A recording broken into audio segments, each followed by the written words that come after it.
Hi, this is Katie Meyer with Montana HOSA here to tell you a little bit about the event Healthy Lifestyle. Healthy Lifestyle is a solo competitor event, meaning you do it by yourself, and it's in the leadership category. So all the leadership and teamwork events are going to happen on the same day, so you can only pick one event in that category. This leadership event is a little bit different because it's one of the few leadership events that has a written test that needs to be taken ahead of time. You're going to need to do that during that online testing window, so please make sure that you're aware of when that test needs to be scheduled with your proctors and with your advisor.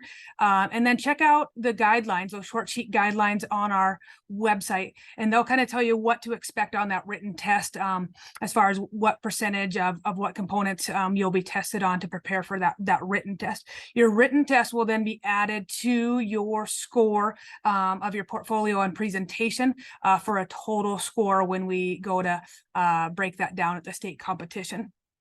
So in this event, after you've taken that written test, or before, hopefully, because you should be working on this ahead of time, within this school year or last June through this state conference is when this goal needed to be set and be tracking it.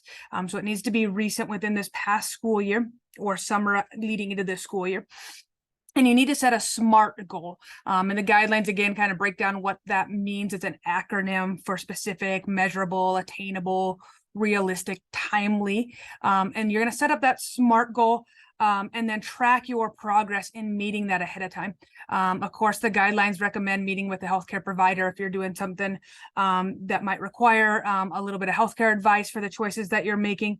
I've seen students do everything from, strength training to rehab, an ACL tear to working through some anxiety issues or eating disorder type of stuff to drinking more water and drinking less soda.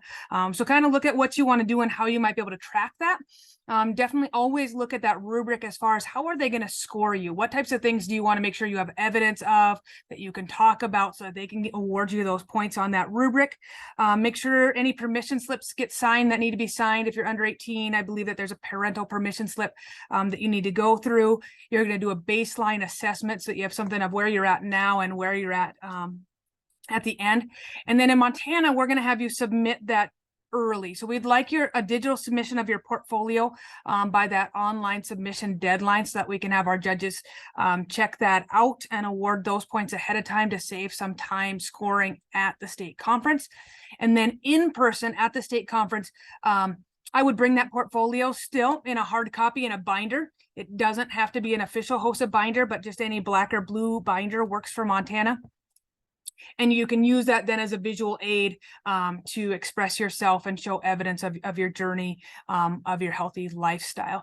So again, reach out to us with any questions. Just a reminder, Montana HOSA does not use Tallo. So any of our online submissions are going to be through the platforms that we give you to submit with more details coming soon. We'll talk to you guys soon.